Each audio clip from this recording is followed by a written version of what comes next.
ভগৱানৰ কুৰ্ম অৱতাৰ। এই অৱতাৰত আমি জানিব পাৰিম দেৱতা আৰু অসুৰৰ মাজত সমুদ্ৰ মন্থন কোনখন সমুদ্ৰত হৈছিল, মন্থন দণ্ড আৰু ৰচী হিচাপে কোন পৰ্বত আৰু কোন নাগ ব্যৱহৃত হৈছিল, আৰু মন্থনত কাৰ কি লাভ বা লোকচান হৈছিল, ধনন্তৰী কোন আছিল, ৰাহু গ্ৰহৰ সৃষ্টি কেনেকৈ হৈছিল, চন্দ্ৰগ্ৰহণ বা সূৰ্যগ্ৰহণ কিয় হয়, মন্থনত স্বতঃস্ফূৰ্তভাৱে জড়িত হোৱা ৰহস্যময়ী নাৰী কোন আছিল ইত্যাদি বহুতো নজনা কথা। আহকচোন আমি সম্পূৰ্ণ কাহিনীৰ মাজলৈ আগবাঢ়োঁ। স্বৰ্গ হৈছে দেৱতাসকলৰ আৱাসভূমি, পৃথিৱী মানুহৰ। স্বৰ্গত সুখ শান্তি উভয় নদী, অসুখ অশান্তি অভাৱ অনাটন নাই। ঐশ্বৰ্য বিভূতিৰ মাজেৰে দিন অতিবাহিত কৰি নিজকে দেৱতাসকলে এই বিশ্ব ব্ৰহ্মাণ্ডৰ সৰ্বে সৰ্বা বুলি ভাবে। ক্ৰমে ক্ৰমে তেওঁলোক অহংকাৰী হৈ আহিল। ভগৱানতকৈও তেওঁলোকে নিজকে ডাঙৰ বুলি ভাবিবলৈ ল'লে। পূজা পাতল তপস্যা আদি সকলো ধৰণৰ ধৰ্মীয় কাম কাজ বাদ দি অলস জীৱন কটাবলৈ ধৰিলে। ফলত তেওঁলোকৰ শাৰীৰিক মানসিক শক্তি কমি আহি আহি দেৱতেজ হ্ৰাস পাবলৈ ধৰিলে। পাতালবাসী অসুৰসকল আৰু স্বৰ্গবাসী দেৱগণ একে পিতৃয়ে সন্তান হ'লেও তেওঁলোকৰ মাজত মিলা প্ৰীতি নাছিল। দেৱাসুৰৰ মাজত যুদ্ধ লাগিয়েই থাকিছিল। ফলত অসুৰৰ হাতত পৰাজিত হৈ সময়ে সময়ে দেৱগণে স্বৰ্গহাৰা হৈ পৃথিৱীত আহি সাধাৰণ মানুহৰ দৰে ঘূৰি ফুৰিবলগীয়াত পৰিছিল। দেৱগণ শক্তিহীন হৈ পৰিল যদিও অসুৰসকলৰ শক্তি বৃদ্ধি পাবলৈ ধৰিলে। দান ধ্যান শাস্ত্ৰপাঠ আদি কৰি কৰি তেওঁলোক মহা শক্তিশালী হৈ পৰিল। দেৱতাসকলৰ দুৰ্বলতাৰ উমান তেওঁলোকে পালে। তাৰেই সুযোগ লৈ অগণন অসুৰ সেনাই গৈ স্বৰ্গৰাজ্য আক্ৰমণ কৰিলে। দেৱতাসকল সেই সময়ত আত্মকলহত লাগি থকাৰ ফলত অসুৰসকলে যে ইমান প্ৰতাপী হৈ উঠিছে সেই কথা ধৰিবই পৰা নাছিল। তেওঁলোকে ভাবিলে অসুৰ আহে আমাৰ লগত ৰণ দিবলৈ, সিহঁতক পৰাভূত কৰিবলৈ কেইপৰ লাগিছে। পিছে দেৱগণৰ সেই অহংকাৰ নৰজিল। অসুৰ সেনাৰ হাতত পৰাস্ত হৈ দেৱগণে স্বৰ্গ এৰি পলায়ন কৰিবলৈ বাধ্য হ'ল। অসুৰসকলে স্বৰ্গৰাজ্য অধিকাৰ কৰি লৈ হৰ্তাকৰ্তা হৈ বহি পৰিল। দেৱতাসকলে অসুৰ সেনাৰ হাতত নানা তৰহ লঘু লাঞ্ছনাত ভুগিবলগীয়াত পৰিল। অসুৰৰ প্ৰহাৰত ক্ষত বিক্ষত হৈ তেওঁলোকে স্বৰ্গ মৰ্ত্য পাতাল পৰ্বতৰ গুহাত লুকাই থাকিলগৈ। কেনেবাকৈ তাতো যদি অসুৰৰ দৃষ্টি পৰে তেতিয়াহে পুনৰ শাৰীৰিক মানসিক শাস্তিৰ সন্মুখীন হ'বলগীয়াত পৰিছিল। অন্তহীন দুখ কষ্ট ভোগ কৰাৰ বাহিৰে আৰু তেওঁলোকৰ হাতত আন একো উপায় নাথাকিল। অহংকাৰত মত্ত হৈ থকা দেৱতাসকলে নিজ কৰ্মফল ভোগ কৰি কৰি অনুতপ্ত হৈ পৰিল। দেৱগণৰ এনে দুখ দুৰ্দশা দেখি সৃষ্টিকৰ্তা ব্ৰহ্মাৰ বৰ দুখ লাগিল। আচলতে দেৱতাসকলৰ অন্তৰত সময়ে সময়ে ভোগ বিলাসৰ ইচ্ছা প্ৰবল হৈ উঠিলেও তেওঁলোক হৈছে ধৰ্মপৰায়ণ। সাময়িক দুৰ্বলতাই তেওঁলোকক মাজে সময়ে পৰাভূত কৰে যদিও তেওঁলোকে ভগৱানক ভাল পায়, ধৰ্মাচৰণ কৰে। অসুৰসকলৰ দৰে তেওঁলোক অত্যাচাৰী নহয়, স্বাৰ্থান্ধ নহয়। সেয়েহে দেৱতাসকলৰ দুখ দেখি ব্ৰহ্মাৰ বৰ বেজাৰ লাগিল। ইফালে স্বৰ্গৰাজ্যৰ পৰা দেৱগণক খেদি পঠিয়াই অসুৰসকলে স্বৰ্গৰাজ্য শাসন কৰিবলৈ ধৰিলে। স্বৰ্গৰাজ্য অধৰ্ম ৰাজ্য হৈ পৰিল। চাৰিওপিনে অৰাজকতাৰ সৃষ্টি হ'ল। ব্ৰহ্মাই বিচাৰি বিচাৰি ইন্দ্ৰৰ সন্ধান পালে। তেওঁ ইন্দ্ৰক লগত লৈ বৈকুণ্ঠপতি শ্ৰীহৰিৰ ওচৰত উপস্থিত হ'লগৈ। ব্ৰহ্মাই হৰিৰ চৰণত প্ৰণাম নিবেদন কৰি দেৱগণৰ চৰম দুখ দুৰ্গতিৰ কথা বৰ্ণনা কৰিলে। ইন্দ্ৰই লাজতে তলমূৰ কৰি বহি থাকিল। ব্ৰহ্মাই সকলো কথা বৰ্ণালে যদিও জগতৰ পতি হৰিয়ে ভূত ভৱিষ্যত বৰ্তমান সকলো কথাই জানে, গতিকে দেৱগণৰ দুৰ্দশাৰ কথাও তেওঁৰ অবিদিত নাছিল। দয়ালু ভগৱান হৰিয়ে ইন্দ্ৰলৈ চাই ক'লে, জীৱনত উত্থান পতন আছেই, গতিকে তাক মানি লোৱাৰ বাহিৰে আন একো উপায় নাই। এই সকলো সুখ দুখৰ গৰাকী হৈছে কৰ্ম, অৰ্থাৎ সুকৰ্ম কুকৰ্ম। সাময়িকভাৱে হ'লেও কৰ্মৰ ফলতেই তেওঁলোক দুৰ্দশাৰ সন্মুখীন হৈছে। তেনেদৰে কৰ্মৰ ফলতেই দৈত্যগণে আজি স্বৰ্গৰাজ্য অধিকাৰ কৰিবলৈ সক্ষম হৈছে। যেনেদৰে সুকৰ্মই কুকৰ্মক বিনাশ কৰে, ঠিক তেনেদৰে কুকৰ্মই বিনাশ কৰে সুকৰ্মক। তেওঁলোকেও এতিয়া যদি স্বৰ্গৰাজ্য উভতাই পাবলৈ বিচাৰে তেতিয়াহ'লে কৰ্ম কৰিব লাগিব, কিন্তু সুবিবেচনাৰে সেই কৰ্ম নিৰ্বাচিত কৰি ল'ব লাগিব। যি মুহূৰ্ততে তোমালোকে দিহা বিচাৰি মোৰ ওচৰত উপস্থিত হৈছাহি সেই মুহূৰ্তৰ পৰাই জানিবা তোমালোক বিপদমুক্ত হৈছা। সৎ লোকক ৰক্ষা কৰা আৰু দুৰ্জনক বিনাশ কৰাই হৈছে মোৰ কাম, মোৰ ধৰ্ম। মই কৰ্মফলদাতাহে। সুকৰ্ম কৰিলে সুফল আৰু কুকৰ্ম কৰিলে জীৱই কুফল পায়। তুমি শৰণাগত, তোমালোকক ৰক্ষা মই কৰিম, কিন্তু এই বিপদৰ পৰা উদ্ধাৰ পাবৰ বাবে তোমালোকে কষ্ট কৰিব লাগিব। অসুৰসকলে যি কাম কৰিছিল তাৰ ফল ভোগ কৰিছে, তাত বাধা দিয়াৰ সাধ্য কাৰো নাই। তোমালোকে নিজেই নিজৰ কাৰ্যৰ দ্বাৰা অসুৰগণৰ কৰ্মক পৰাভূত কৰিব লাগিব। দৈত্যগণৰ লগত মিলিত হৈ তোমালোকে ক্ষীৰোদ সাগৰ মন্থন কৰাগৈ। মন্থনত অমৃত উঠিব, সেই অমৃত পান কৰি তোমালোকে পূৰ্বৰ শক্তি ঘূৰাই পাবা, অমৰ হ'বা। এতিয়া হাজাৰ চেষ্টা কৰিলেও দৈত্যগণক তোমালোকে পৰাজিত কৰিব নোৱাৰিবা। তেতিয়া পাৰিবা।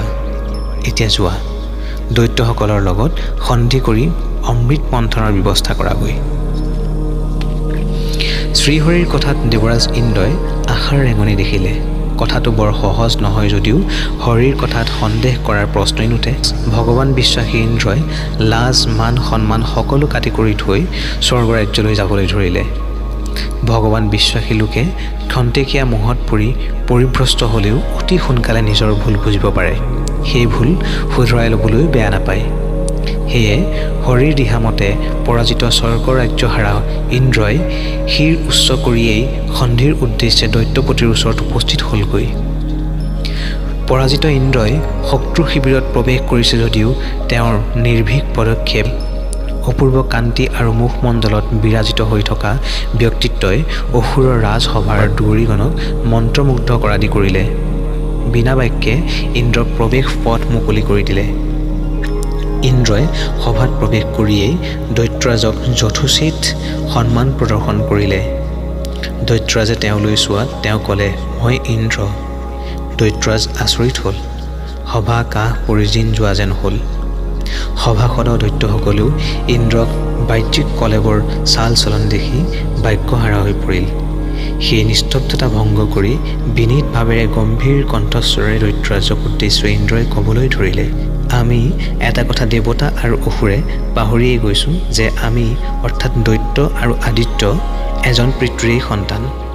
সেয়ে প্ৰকৃততে আমি আটায়ে মিলা প্ৰীতিৰে বাস কৰি থাকিব লাগে, কিন্তু তাকে নকৰি আমি দুয়ো পক্ষই যুদ্ধ বিগ্ৰহতহে লিপ্ত হৈ পৰিছোঁ। সৰগৰ সিংহাসনৰ অধিকাৰী আপোনালোকো আৰু আমিও। গৃহ বিবাদৰ ফলত একো সুখদায়ক নহয়। তাৰ ফলত আমি দুয়ো পক্ষই সময়ে সময়ে বহুতো দুখ দুৰ্গতি ভুগিছোঁ। পিতৃৰ নাম কলংকিত কৰিছোঁ। সৰগৰ সিংহাসন মোক নালাগে, লাগে কেৱল আমাৰ মাজত মিলা প্ৰীতিহে। সেই বাসনাই মই আজি সন্ধিৰ প্ৰস্তাৱ লৈ আপোনালোকৰ দৰবাৰলৈ আহিছোঁ।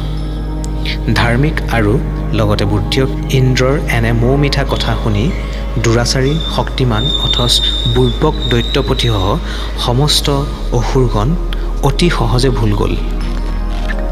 দৈত্যপতিয়ে আঠে বেঠে নিজৰ ওচৰতে ইন্দ্ৰক বহুৱাই লৈ তেওঁৰ কথাত হয়ভৰ দিলে। ইন্দ্ৰই পেটে পেটে নিশ্চয় ভাবিছিল ইহঁত জালত পৰিলেই। তেতিয়া লাহেকৈ ইন্দ্ৰই ক'লে, মই নাৰায়ণৰ ওচৰলৈ যাওঁতে তেওঁ আমাক ভাই ভাইৰ মাজত চলি থকা বিবাদ পৰিত্যাগ কৰিবলৈ দিহা দিলে। তেওঁ আমাক অৰ্থাৎ দেৱাসুৰক মিলি ক্ষীৰোদ সাগৰ মন্থন কৰিবলৈ নিৰ্দেশ দিছে। হৰিয়ে ক'লে, মন্থনত হেনো অমৃত উঠি আহিব। সেই অমৃত পান কৰিলে আমি অমৰ হ'ব পাৰিম। তেতিয়া আমাক পাই কোনে?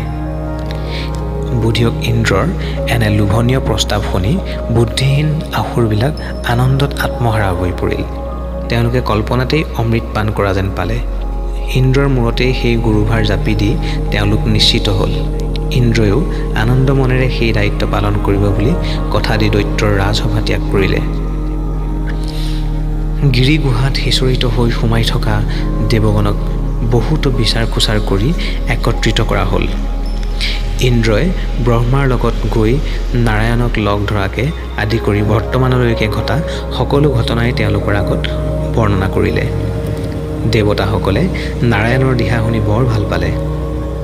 তেওঁলোকে মন্থনদণ্ড আৰু ৰচি বিচাৰিবলৈ দিহা দি গ'ল।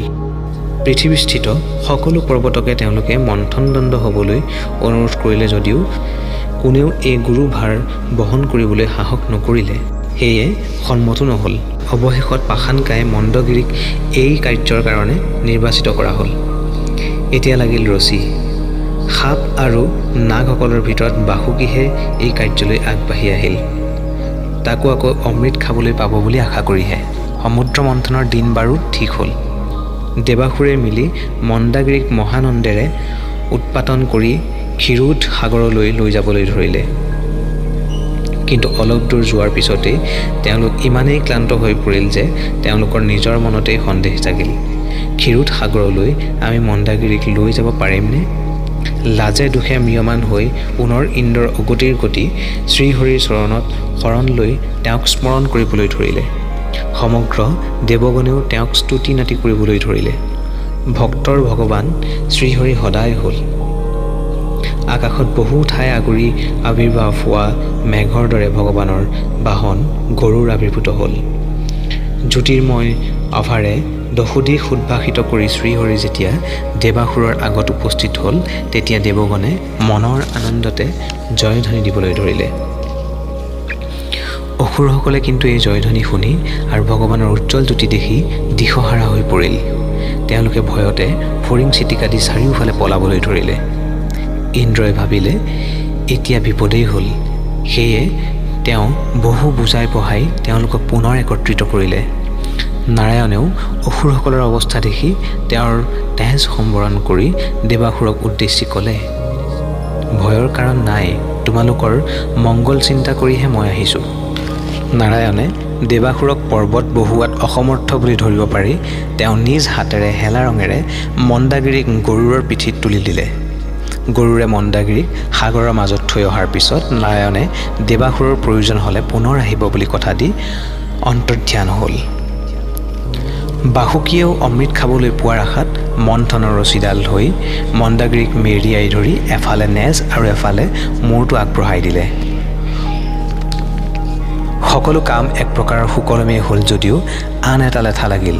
কোন পক্ষই বাসুকীৰ মূৰত ধৰিব আৰু কোন পক্ষই নেজত ধৰিব এই কথাটোক লৈহে। দুয়োদলৰ মাজত সেই সৰু কথাটোক লৈয়ে তৰ্ক লাগিল। দেৱতাসকলে ক'লে, আমি জ্যেষ্ঠ, সেইবাবে আমি বাসুকীৰ মূৰৰ পিনে ধৰিম। দৈত্যগণে দেৱতাসকলৰ কথাত প্ৰতিবাদ কৰি ক'লে, ডাঙৰ হ'লেই নহ'ব নহয়, আমাৰ হাতত তোমালোক পৰাজিত হৈছা, গতিকে আমাৰো মান সন্মান বুলি কথা এটা আছে। আমি নেজত ধৰিম কিয়, মূৰতহে ধৰিম। বুধিয়ক ইন্দ্ৰই বিনা বাক্যে অসুৰৰ দাবী মানি ল'লে। মন্থনৰ আৰম্ভ হ'ল আৰু দুই শক্তিশালী দলে টনাটনি কৰাৰ ফলত অলপ পিছতেই বাসুকীৰ অৱস্থা কাহিল হৈ পৰিল।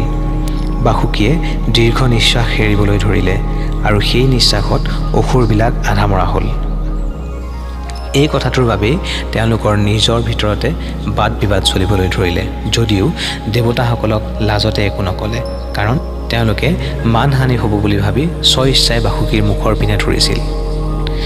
মন্থন চলি থকাৰ মাজতে আৰু এটা বিপদ আহি উপস্থিত হ'ল।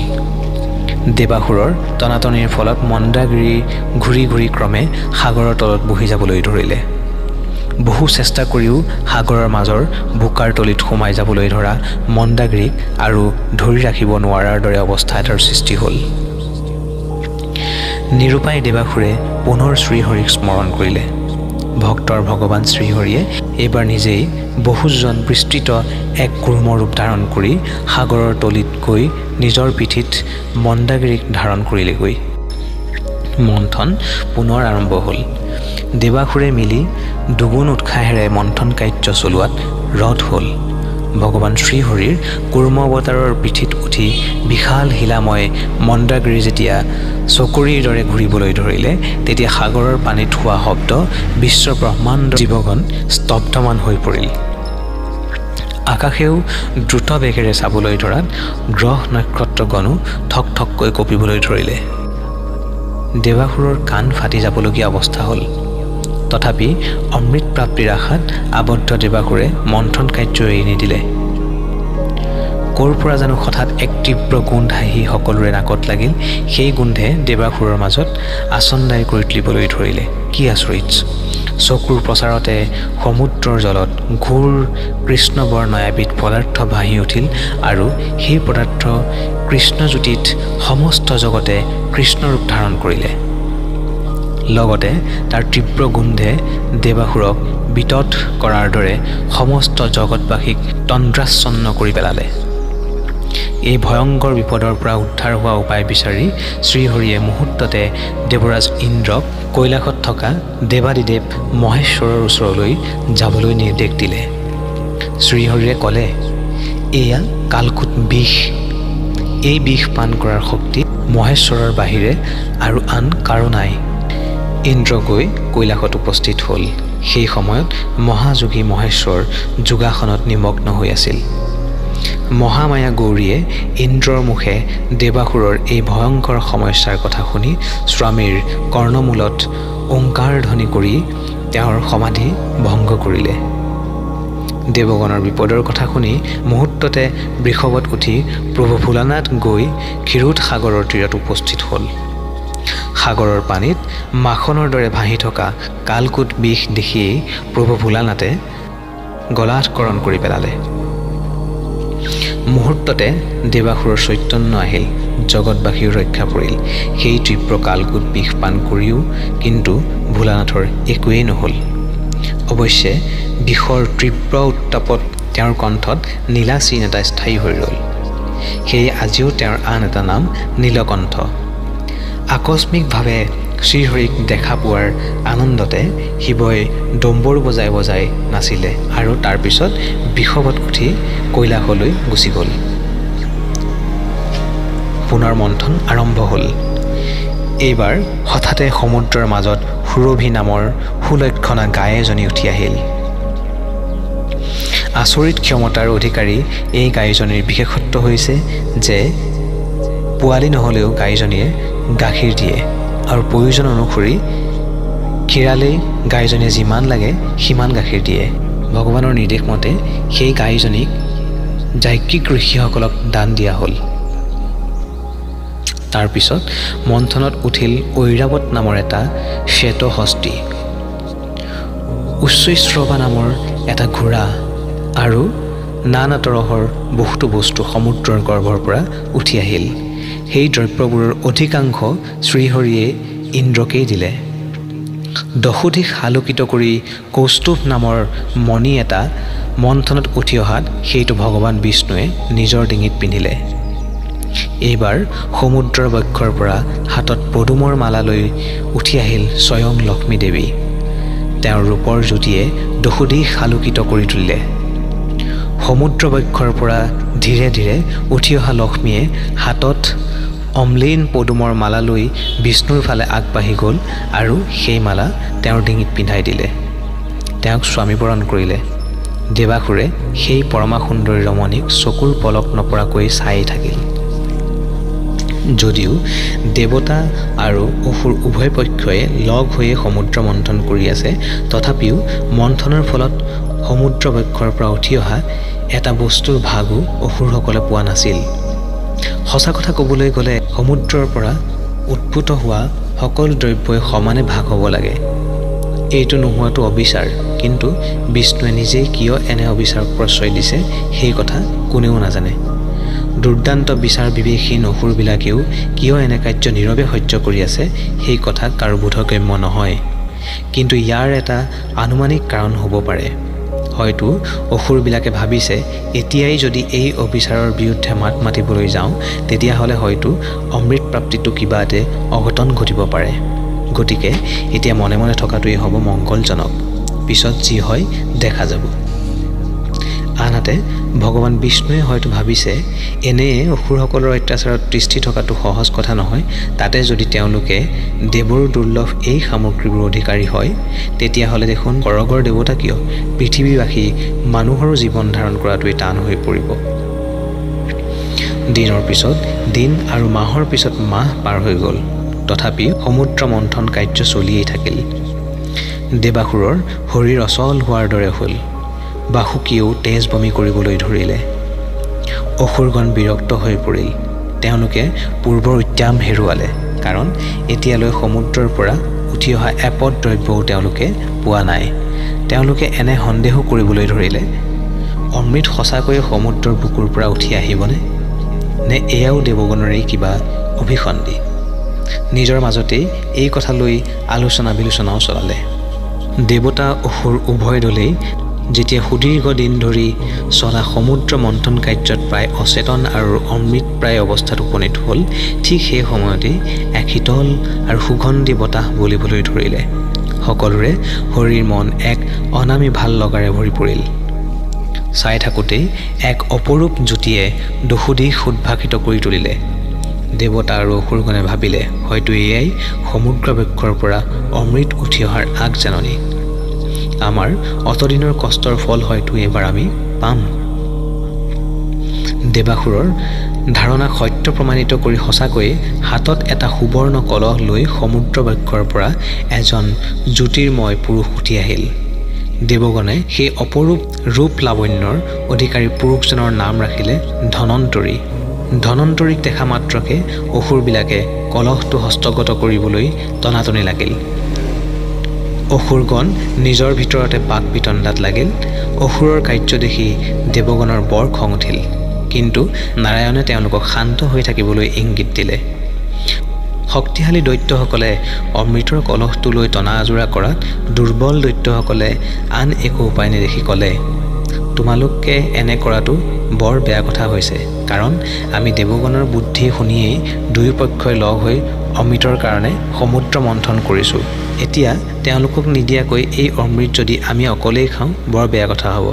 তেওঁলোকে 2-4টা হাতী, ঘোঁৰা আৰু সমুদ্ৰৰ বুকুৰ পৰা উঠি অহা আন আন দ্ৰব্য নিলে বুলিয়েই অমৃতৰ ভাগ নাপাবনে? দেৱগণক অমৃতৰ পৰা বঞ্চিত কৰিলে কিন্তু বৰ অধৰ্মৰ কথা হ'ব। শক্তিহীন অসুৰবিলাকে এনেধৰণৰ আক্ষেপ কৰিবলৈ ধৰিলে। দুৰ্বলীয়ে শক্তিমানৰ লগত আৰু কি কৰিব? সেয়ে এনেধৰণৰ নীতিবচনকে আওৰালে। কিন্তু কোনে কাৰ কথা শুনে? অগণন অসুৰৰ অমৃতৰ কলহটো লৈ হোৱা বাক বিতণ্ডাত ঠাইখিনিত কাৰো মাত কোনেও নুশুনা অৱস্থাৰ সৃষ্টি হ'ল।